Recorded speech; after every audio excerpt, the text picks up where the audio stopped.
सत्ता में अब राजनीतिक खबरों की बात करते हैं, जहां लखनऊ में विधानसभा से लेकर दिल्ली में लोकसभा तक खूब व्यंग बाण चले और नेताओं ने एक दूसरे पर गिन गिन कर कटाक्ष किए।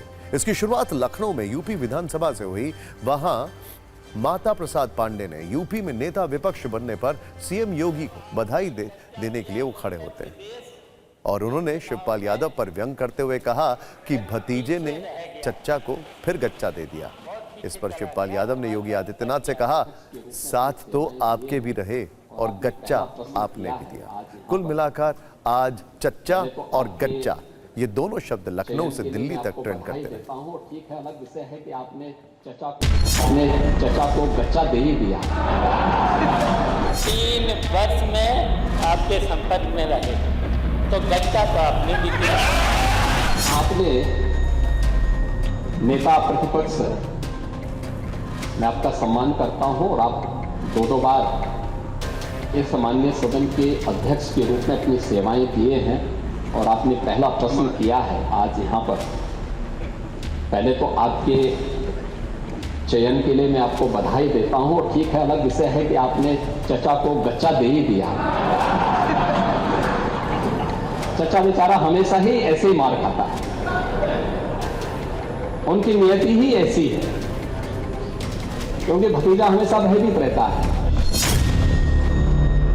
देखिए, हमें गच्चा नहीं मिला है। पांडे जी बहुत सीनियर है, ठीक है, बहुत सीनियर है और हम लोग देखिए समाजवादी हैं और समाजवादी के साथ साथ आपकी तरफ से भी हमने कुर्सी का कहीं न कहीं इशारा किया था, हमें वहाँ पर बैठाला गया था। उसके बाद यहाँ पर बैठे और यहाँ के बाद हम यहाँ पर बैठे, इसके बाद यहाँ बैठ गए।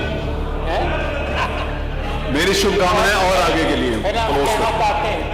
मैं कहना चाहते हैं 3 वर्ष में आपके संपर्क में रहे तो गच्चा तो आपने भी दिया। देख लेना 27 में समाजवादी पार्टी फिर से हरा देगी और आपके जो डिप्टी मिनिस्टर चीफ मिनिस्टर हैं वो आपको फिर गच्चा देंगे।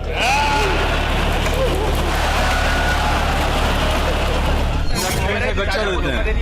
नहीं, मैंने धोखा नहीं दिया, उन्होंने दिल्ली को धोखा दिया है। गच्चा देते हैं? नहीं, मैंने धोखा नहीं दिया, उन्होंने दिल्ली को धोखा दिया है।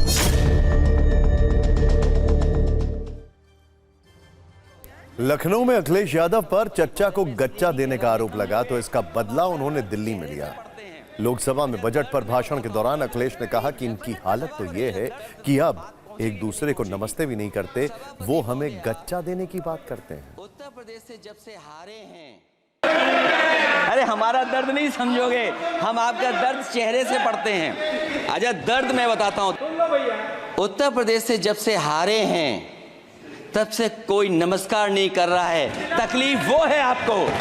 कंप्लीट करिए। वो वीडियो हमने देखा है कि कोई किसी को नमस्कार नहीं कर रहा है, कोई किसी को देख नहीं रहा है। चलिए, धन्यवाद माननीय। और जो अपने आप को बहुत ताकतवर कहते थे, बहुत ताकतवर कहते थे आप अपने आप को, जिसने हराया उसको नहीं ये हटा पा रहे हैं। वैसे आज लोकसभा में एक बार फिर राजनीतिक हलवे की चर्चा हुई।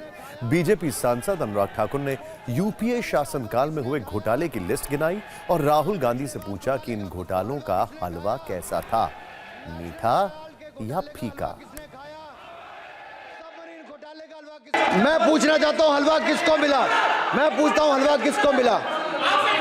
राहुल जी बताइए, हलवे की बात की थी, जीप घोटाले का हलवा किसने खाया? वो फोर्स घोटाले का हलवा किसने खाया? अंतरिक्ष देवास घोटाले का हलवा किसने खाया?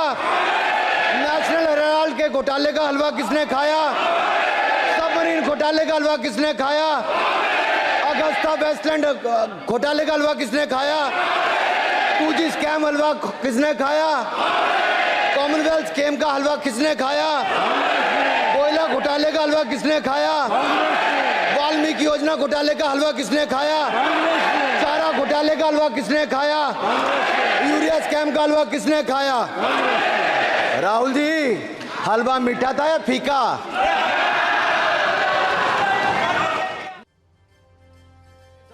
अनुराग ठाकुर ने अपने भाषण में राहुल गांधी पर कटाक्ष करते हुए यह भी कहा कि जो लोग जाति जनगणना की बात करते हैं, क्या वो खुद अपनी जाति बताएंगे?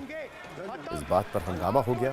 राहुल गांधी ने इसका जवाब दिया कि चाहे कितने भी हमले हो, वो जाति जनगणना से पीछे नहीं हटेंगे। हालांकि जाति का सवाल उठाने पर अखिलेश यादव अनुराग ठाकुर से थोड़े नाराज हो गए और कहा कि कोई किसी की जाति कैसे पूछ सकता। तो ओबीसी की बात, जनगणना की बात बहुत की जाती है। माननीय सभापति जी, जिसकी जात का पता नहीं वो गणना की बात करता है। स्पीकर सर, जो भी इस देश में दलितों की, आदिवासियों की, पिछड़ों की बात उठाता है, जो भी उनके लिए लड़ता है, उसको गाली खाना ही पड़ता है। और मैं ये सब गालियां खुशी से खाऊंगा, क्योंकि महाभारत की बात हुई तो महाभारत में अर्जुन को सिर्फ मच्छी की आंख दिख रही थी, उसी प्रकार मुझे सिर्फ मच्छी की आंख दिख रही है। जाति जनगणना हम करा के दिखाएंगे। खत्म। इनसे ये पूछना चाहता हूं, आपने जाति कैसे पूछ ली, ये बताइए बस। आप जाति कैसे पूछ सकते हैं? आप बताएं, जाति कैसे पूछ सकते हैं आप?